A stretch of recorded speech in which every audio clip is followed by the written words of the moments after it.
everyone, it is Montis. We've got a new map on our way, a new community event starting tomorrow. We've got new matchmaking settings and a lot more to look forward to. So, Arc Raiders, with its first big update starting tomorrow, let's talk about it so you can be ready. Alright, so the first thing to show you guys is a teaser for this event. It's the Northline update, so let's see if we can get this thing played through so you can hear it. Look at this. Unsprung traps. So you can actually see on the little map they're showing here, you can see the words Blue Gate kind of actually behind it. Look at So this. here's Blue Gate that you can see. You've got a line through what looks like a death skull all the way through here, and then as this is kind of heading north, it looks like we're going towards Stella Montis on the map, which is where we're going. We'll need a lot of raiders to pull their weight. And this is kind of a tease of the project. So this is the tunnel project. We'll talk about it in a second. And Stella Montis is the name of the new map. Seems like we're going to have to work together as a combined community to unlock the map. We'll go over the details once we get to that part. It's a snow-covered map. Should be a very different aesthetic, which is cool. And some interior structures as well. If you've seen the JK Ventures like key on the buried city, this looks like the J Cosma. I think that's where that JKV comes from. So more just little teases about the lore of the universe and things, which is really cool. Some like old art that's like tucked away in a bunker somewhere. More of these drones. We don't know much about these like humanoid drones. You bump into them, they kind of try and talk to you. And yeah, this is tomorrow. So now they've actually got the websites up for it. I saw this trailer earlier, so they've got a little bit more information. So let's go through it. So, Raiders, beneath Speranza is a sprawling network of tunnels, and it seems some have been sealed off with great effort. However, with ingenuity and elbow grease, nothing stays hidden forever. Will you join the effort to rebuild the tunnels and connect what's been lost? So, this is where it talks about the community event Breaking New Ground. In this event, players are asked to contribute resources to the tunnel project. In Speranza, nothing comes for free, and the tunnel project is no different. Basic materials must be collected and donated for the restoration of the tunnel. So this is how we're going to get to the fifth map, Stella Montis. Any player that has played at least 5 rounds can participate in the community effort. So if you played 5 rounds, you can contribute. 18 unlocks all of the maps currently, but 5 is all you need to help with this thing. Maybe a good way to jump in if you haven't yet.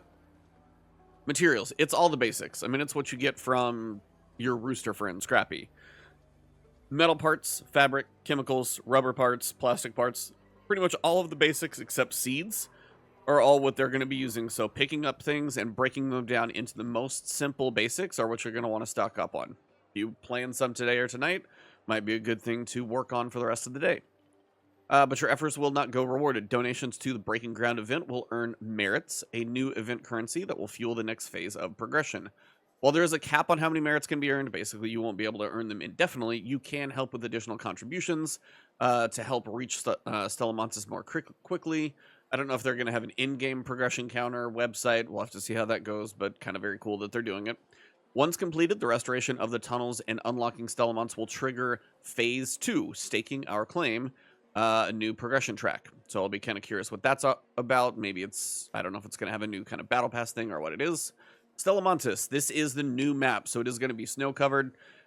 Deep in the northern mountains, Stella Montis tempts raiders to explore an abandoned facility that remains relatively well-preserved compared to the wreckage of the lower Rust Belt. So this you can see almost a lot more intact structures, things like that. I'm very curious how this kind of architecture and how the world looks differently. It's also cold and sterile. These ruins hint at what humanity, not humidity, but yeah, if it's cold, there's probably not too much humidity. Left behind in its push towards the stars. The reconnection of the tunnels to Stella Montis will trigger the opening of Phase 2. This is a new progression track with personal rewards and challenges, and will run for a limited time until December. So we'll see what this is all about. Phase 2 for a track that you're working on.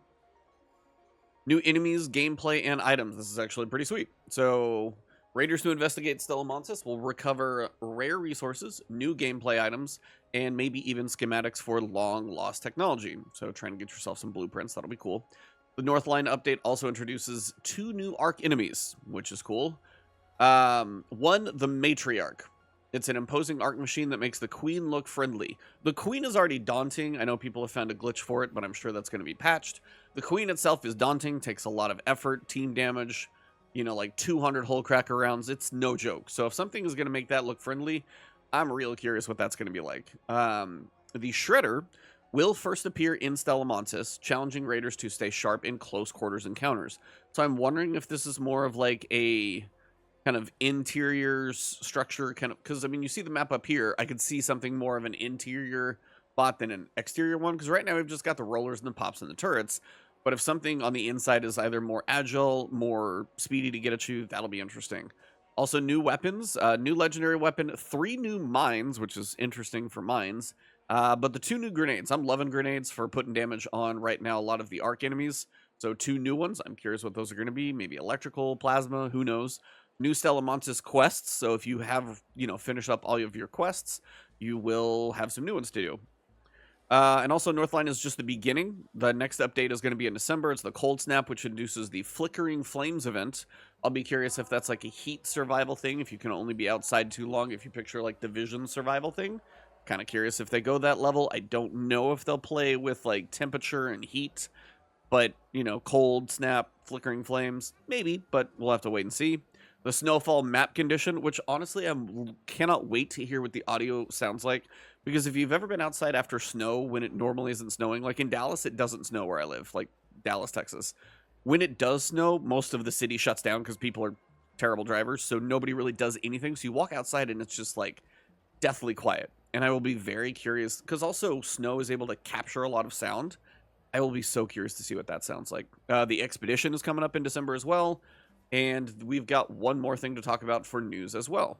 They also had another update literally today, just before all this is going. They have silently tested and now enabled duo prioritization matchmaking. Beginning earlier this week, duo matchmaking will work. First, they prioritize solos and squads to play separately. So if you're solo, you're going solo. Squads, you're playing threes. After that, we prioritize duos to play with other duos and trios to play with trios. If you're a pair and you've been struggling, be like, hey, we always feel like we're outnumbered. Now, honestly, you're probably going to have a pretty good shot.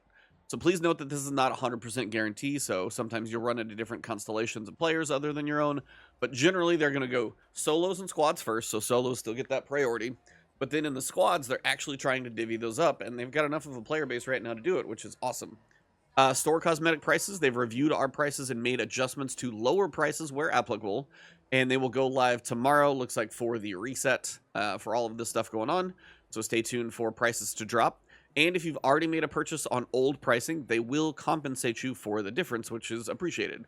To actually see any studio bring prices down is astounding, because anymore they're just like, hey, they're cosmetics, you're stuck with what's there. The fact that they're bringing them down is a shock. And honestly, it tells me the devs are really trying to listen to the community and do their best. It really does. Finally, for the Raider decks, at the moment we have one free Raider deck. In the future, you'll see both free and premium, kind of like paid battle passes. There are no pay-to-win items in the premium deck. So if you've noticed in the free one we've got right now, there are some gameplay items, like there's a grenade, couple grenades, maybe an augment, things like that are in there. Pay to win is going to truly not exist for what they're claiming, at least for now. We will have to see. And last thing I want to do is just do a quick recap on the roadmap, just so you guys can see what we're talking about there. So this is just another quick run through of Northline. So you've got the new map, the community event, which we're going to start be collecting our materials for, the 2 new arcs, the gameplay items, and the quests. Cold Snap in December, Snowfall, Flickering Flames, the Expedition, and that's the one where you're trying to set up your character for a reset, but you're going to get some benefits for. Hopefully they got to give us more then. More quests in December as well. And just more tweaks, quality of life, duo matchmaking, as you can see, cheaper things in there. So I appreciate the fact that right now, 1, the devs seem to be listening. 2, we have no idea what the cadence of content is going to be. They have these 2 updates going. They've had a lot of success, massive sales, player base. We'll see how quickly they can keep things going. But right now, I'm loving every minute of I'm playing. So new event starts tomorrow. And the time said it was 10:30 CET. So whatever that is and translates for, we'll have to look that one up. But that is everything coming for Arc Raiders. I'm pumped. Hopefully you guys are too. And I will be on tomorrow. So hopefully I'll see you there.